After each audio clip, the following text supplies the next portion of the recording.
kita semua sedang berjalan dalam proses pertumbuhan untuk semakin berhikmat, semakin mengenal Tuhan, semakin mengerti tentang kehendak Tuhan, mampu membedakan mana yang Tuhan kenan dan yang Tuhan tidak kenan dalam kehidupan ini. Dan anak-anak kita, cucu-cucu kita, bertumbuh secara fisik, secara mental, spiritual, menjadi anak-anak yang dengar-dengaran, takut akan Tuhan, dan berteladankan Kristus.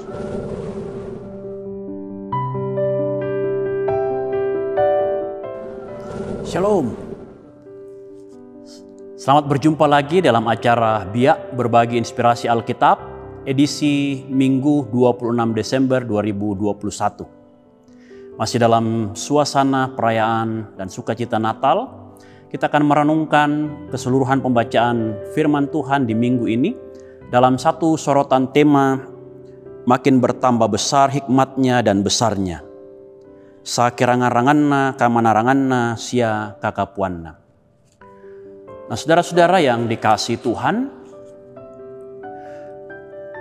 Tuhan menciptakan segala makhluk, termasuk manusia, tentu dengan harapan bahwa dalam kehidupannya segala makhluk itu mengalami proses pertumbuhan. Bagaimana ia bertumbuh dari kecil, menjadi anak, menjadi dewasa, menjadi tua, dan seterusnya. Nah, hal yang sama terjadi dalam pembacaan kita tentang kisah bagaimana Samuel pun anak-anak Eli mengalami pertumbuhan.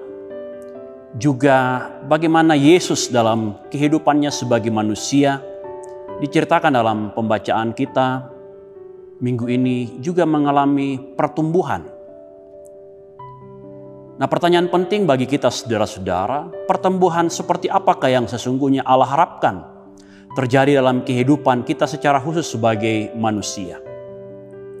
Dari keseluruhan pembacaan firman Tuhan di minggu ini kita belajar bahwa Allah senantiasa menantikan kita tidak hanya bertumbuh secara fisik, tapi juga yang Allah nantikan daripada kita dan anak-anak kita bahwa kita mengalami pertumbuhan secara fisik, mental, dan juga spiritual kita. Kita bertumbuh, tubuh kita bertumbuh, bertambah besar, tapi juga dibarengi dengan pengetahuan kita, hikmat kita, dan di atas semua itu pengenalan kita akan Tuhan. Kisah menarik dari Samuel, kita belajar kitab Samuel, bagaimana Samuel itu bertumbuh menjadi pribadi yang disukai oleh Tuhan dan manusia. Karena ia tidak hanya bertumbuh secara fisik, tapi juga takut akan Tuhan, kecintaannya akan Tuhan, itu terus mengalami pertumbuhan dalam pendampingan orang tua dan juga Imam Eli. Pada sisi yang lain, hal yang sangat memprihatinkan bahwa Hofni dan Pinehas, anak-anak Eli, justru mengalami pertumbuhan yang tidak menyenangkan. Bukan hanya bagi Tuhan, tapi juga mengecewakan Imam Eli sendiri dan melukai perasaan orang-orang Israel. Karena anak-anak Eli justru melanggar kekudusan hidup mereka sebagai keturunan imam. Dalam Injil Lukas kita belajar bagaimana Yesus juga mengalami pertumbuhan tidak hanya secara fisik, tapi bagaimana pengetahuannya, pemahamannya tentang Allah, tentang hukum-hukum Allah,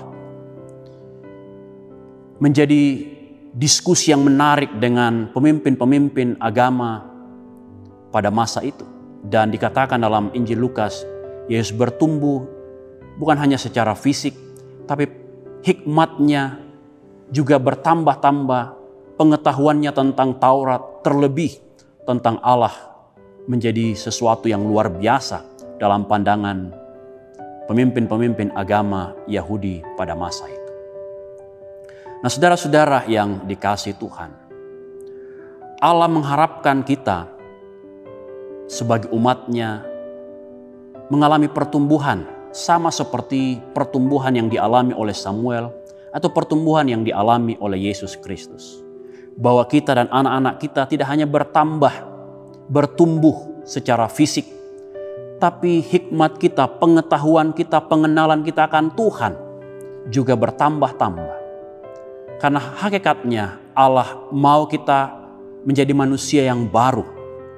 Manusia yang meninggalkan segala kecemaran, meninggalkan semua perbuatan-perbuatan yang melanggar kekudusan kita sebagai umat Allah. Dan sebaliknya, kita menjadi manusia baru yang mengenakan kasih, di mana teladan Kristus menjadi bahagian hidup kita. Allah menghendaki kita mengalami pertumbuhan sebagai umat yang memuliakan Allah, sebagai umat kepunyaan Allah, yang dalam kata pemazmur, Allah meninggikan tanduk umatnya karena ketaatan, kesetiaan, dan pengenalan yang benar akan Allah. Nah, karena itu saudara-saudara yang dikasihi Tuhan, firman Tuhan hari ini mau mengajar kita, mengingatkan kita bahwa sebagai orang tua, mari kita peduli terhadap proses pertumbuhan anak-anak kita. Jangan kita biarkan anak-anak kita bertumbuh tanpa pendampingan. Jangan kita biarkan generasi muda kita bertumbuh tanpa pengenalan yang benar akan Tuhan. Sebagai orang tua kita bertanggung jawab seperti Elkana dan Hana, seperti Yusuf dan Maria. Mereka memperhatikan pertumbuhan Samuel pun Yesus dalam kehidupan mereka. Maka kita pun diminta sebagai orang tua memperhatikan tumbuh kembang anak cucu kita. Bahkan secara spiritual, secara kerohanian, keimanan, kita pun diminta oleh Tuhan, diharapkan oleh Tuhan, supaya kita juga mengalami pertumbuhan iman dalam kehidupan ini. Menjadi manusia yang dewasa dalam cara pandang kita, dalam berpikir kita, dalam bersikap kita, sebagai manusia baru yang mencerminkan teladan Kristus, di mana kasih perkataan Kristus menjadi nyata dalam kehidupan kita. Yang berikut saudara-saudara, Allah menantikan kita memuliakan Dia senantiasa dengan hidup kita. Allah menanti kita memuji-muji Dia sebagai yang memberi hidup. Dan puji-pujian itu juga hendaknya menjadi nyata ketika hidup kita, ketika kehidupan anak-anak kita. Kita semua bertumbuh, semakin besar, semakin dewasa, semakin berhikmat, semakin mengenal Tuhan, dan hidup kita menjadi kesaksian. Nah, kiranya firman Tuhan minggu ini menjadi suluh dan pelita bagi kita, sehingga di penghujung tahun ini, kesempatan bagi kita sebagai keluarga berkumpul bersama. Kita menyatakan kerinduan kita yang sama, supaya dalam keluarga kita, dalam rumah tangga kita, pun dalam persekutuan sebagai jemaat, kita semua sedang berjalan dalam proses pertumbuhan untuk semakin berhikmat, semakin mengenal Tuhan, semakin mengerti tentang kehendak Tuhan, mampu membedakan mana yang Tuhan kenan dan yang Tuhan tidak kenan dalam kehidupan ini. Dan anak-anak kita, cucu-cucu kita bertumbuh secara fisik, secara mental, spiritual, menjadi anak-anak yang dengar-dengaran, takut akan Tuhan, dan berteladankan Kristus. Roh Kudus menolong saudara dan saya, menolong kita semua untuk mengalami pertumbuhan seperti yang Tuhan mau, sehingga hidup kita menjadi puji-pujian bagi kemuliaan Tuhan. Terpuji nama Tuhan, haleluya, amin.